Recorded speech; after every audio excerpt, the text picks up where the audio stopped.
Hello there, Geminis. Welcome to your weekly reading. In terms of your love relationships, I have two definitive storylines here. So take what fits for your situation, okay? And because I feel like I'm speaking to two groups of people, but the underlying energy is that there is, for those in relationships, I feel like there's third party situation. There's third party interference in your relationship, as well as some of you honestly potentially stepping out on your relationship partner. And I feel like the energy is sort of like split this way. I want to talk about, first of all, the person that you're dealing with. Okay, this is the partner. And for those of you in a partnered relationship, I feel like it's a marriage, and I feel at least, this is somebody that's been given a title. So we have here the Empress. And because it's somebody that has a definitive role, I feel like, this can be a wife, a husband, or even a girlfriend or a boyfriend, somebody with status, somebody that has been given a title.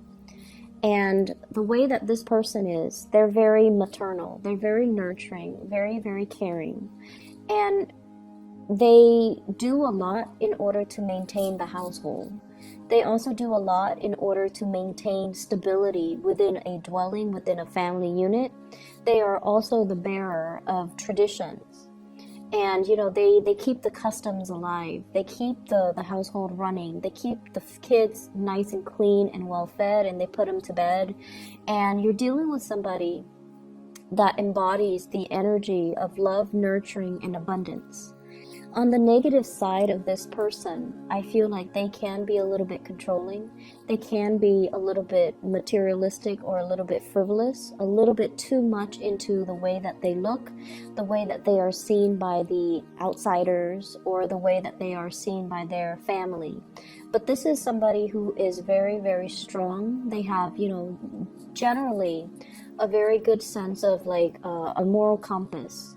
And they operate from a space where they like to take care of people. They like to nurture. They can also have a lot of suitors, because this deals with beauty. It deals with harmony, beauty, and just appearance. So they could have, a lot of people vying for them. They can be very beautiful personally, or at least in your eyes. And I feel as if, with this Empress energy, and it's right next to the High Priestess. The High Priestess, usually in the traditional Rider-Waite deck, it's like the hidden woman, okay? The mister or the mistress. The person that we are keeping on the side, or the person that is not in the public eye. So for many of you, I just see this opposition here between the Empress, the person that you're seen in the public eye with, and the High Priestess, the person that's kind of like operating and working behind the scenes. And I feel as well that, you're divided between two people. You might also have two people that are in your environment that you're juggling, or you're stepping out on a relationship. What's coming in at the beginning of the deck, the spread here, is the Seven of Swords. And the Seven of Swords is a situation where it's not entirely upfront and honest and seeing the light of day. It's like keeping things from, it's like holding back on communicating whole truths, okay? Hiding things, keeping things under wraps, keeping things hidden. So it's sort of like all these questions are coming at you, and you're kind of dodging or being evasive. Or at least, if this is not coming from your end, somebody is dodgy or being evasive when it comes to, trying to get to the bottom of things, trying to get answers, trying to get some type of clarity in a situation. And when it comes out as this, as a sword energy, I feel like a lot of it is coming from your end, where you're dodging people in the interrogation process, where you're being very evasive. You're being very careful about what you're revealing, and you're also being very careful about what you're holding back, and what you're choosing very wisely, actually, what you're choosing to tell people, what questions you're choosing to ask or answer, and what questions you're choosing to evade. So there's this evasiveness that's coming through, and I feel like in the relationship sector, it usually denotes, third parties. It usually denotes another person that's in the mix. I'm also feeling as well that you could also be dealing with somebody that is like this, where they're keeping some information hidden from you, and you're trying to find out. You could be getting to know this person, and you might see this person as the one that you want to, build a relationship with. But there is some sense of like, they're either in your eyes being evasive, or they're kind of mysterious. They're kind of hard to pin down. And because of it, the attraction between you and this other person is very, very, it's felt on a very spiritual, on a very deep-rooted level. As well as this sense of bewilderment, this sense of mystery, this sense of wanting to possess another person, wanting to know them inside and out, wanting to ask these questions.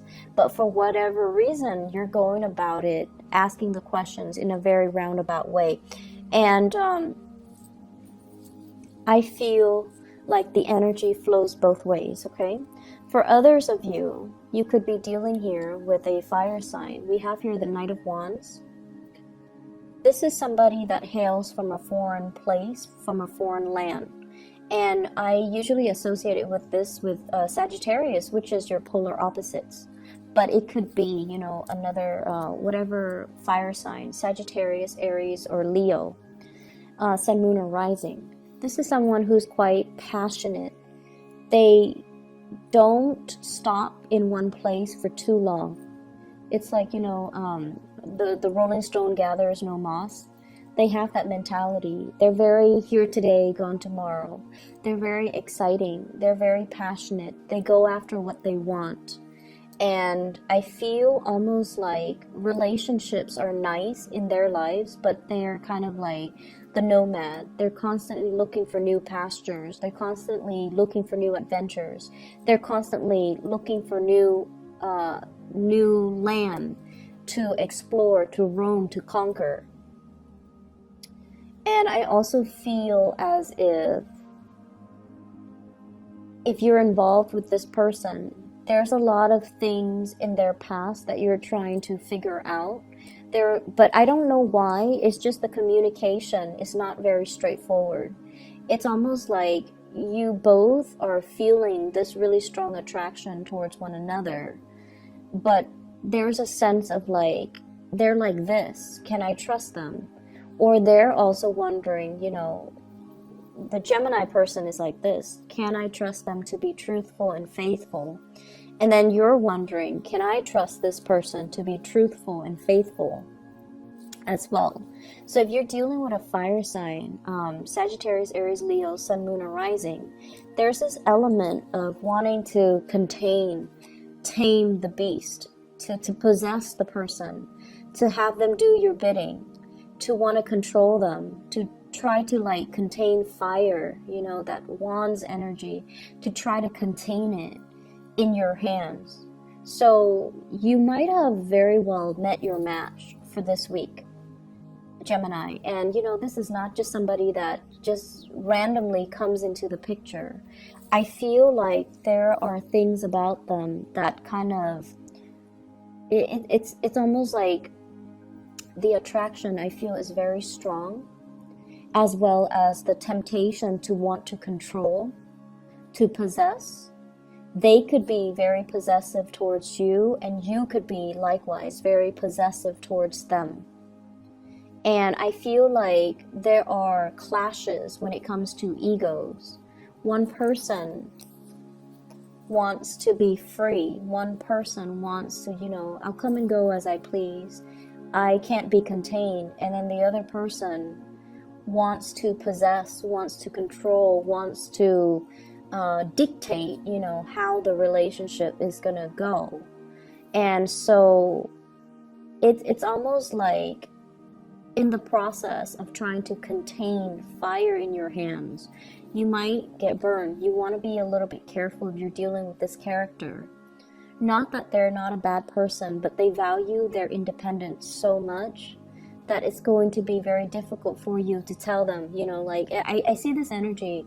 You sit where I tell you to sit, you know? It's not that severe, not that controlling or manipulative, but I feel like it's this back and forth that you have with another person. And the back and forth, the communication though, is very, very, very wavy. It's not straightforward. And so in order to deal with this type of energy, if you're dealing with somebody that you really like and you want to, you know, build something with them, clear communication, especially if it's a fire sign, Geminis, you need to be very straightforward with your intentions. You need to communicate in a very matter-of-fact, blunt manner, because I feel like all fire signs really appreciate is just, you know, they don't like cryptic messages. They're too impatient to try to figure things out. And they're too impatient to wait for you to state your intentions. So the way to deal with this is with the High Priestess energy coming in the middle of the spread. It's sort of like, let's try not to hold back when it comes to communication. Let's be very clear, and let's not be cryptic when we are dealing with other people. It's a general, you know, good rule in life. But I feel like for some of you, there are just some things here with power struggles and control that's really interfering with your relationships, okay?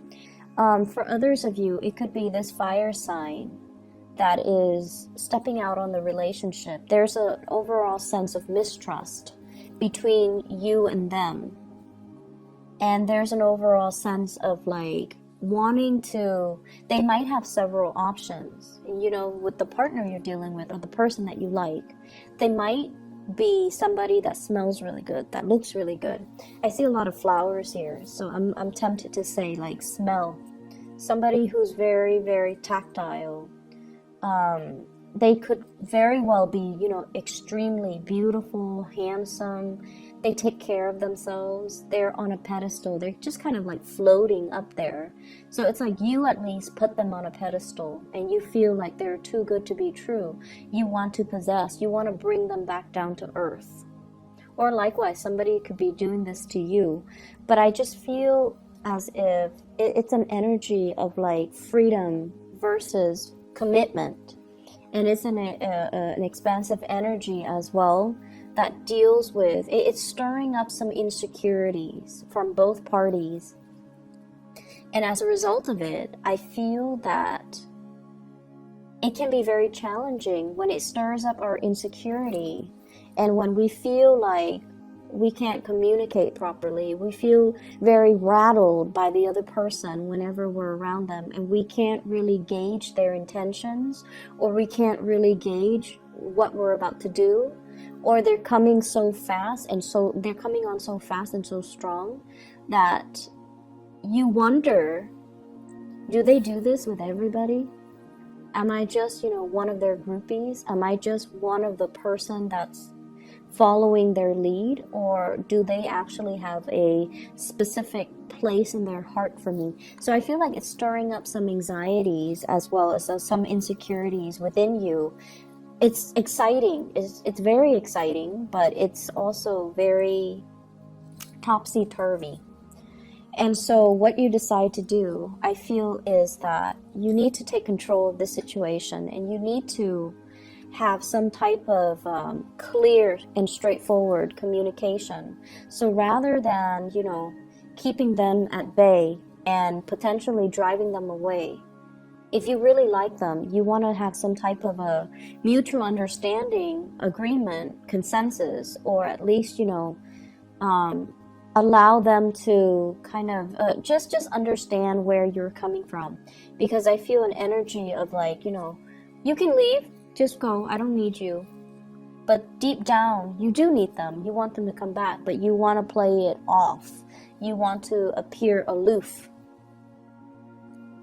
And so I feel like there's some there are a lot of cues, things that are lost in translations.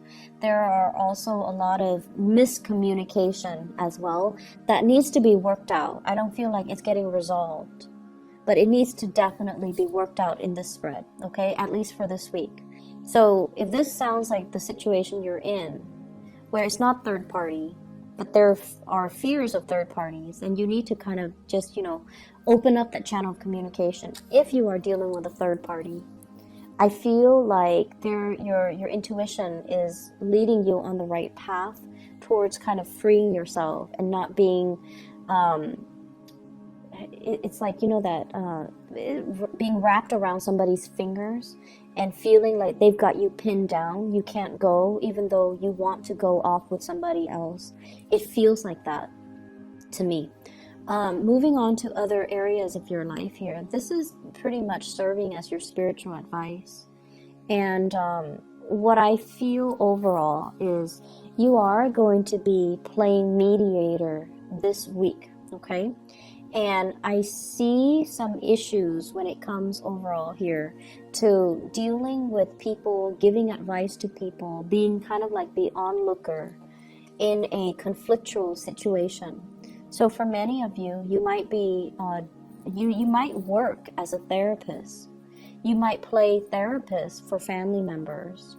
You might play therapist for friends. You might be as well playing therapist for coworkers who are not getting along, who are competing with one another, who are working at cross purposes with one another, who are not communicating very well. And so you're going to be kind of like the person that they all go to vent their emotions, to vent everything that they're feeling. So whatever, frustrations other people are dealing with, they're going to come to you, and you're going to be kind of like that shoulder for them to cry on here with this Queen of Cups. And I also feel, this is family, this is friends coming in, as well as people in the workplace, not so much coworkers, maybe even people that you're managing, supervising, teaching. There's a big element here about training, learning a new craft, learning a new skill. Everybody's on board, working in the same direction, building something of lasting value. And I feel like, it's a process where we want it a specific way, but then we understand that the skill set of the people that are tasked with completing this process, they might not be capable, they might not be competent. So we kind of have to lower our expectations and kind of like go to their level to teach them where they're at. So I see you as being sought after for advice, for your opinion, for your skills and expertise. And I also see you giving logical, tangible advice on the practical front, but also giving, emotional advice as well in other areas. There could also be conflict between you and a water sign, okay? So Pisces, Cancer, Scorpio, Sun, Moon, or Rising, regarding, this is a card about competition here. So you could be competing with each other. If it's somebody who's also in very high demand, they might do things differently than you because, you're an air sign, they're a water sign. They're not going to move as fast as you'd hope. So if you're waiting on them, there's going to be that element of frustration. The career front is looking really, really good here with the sun.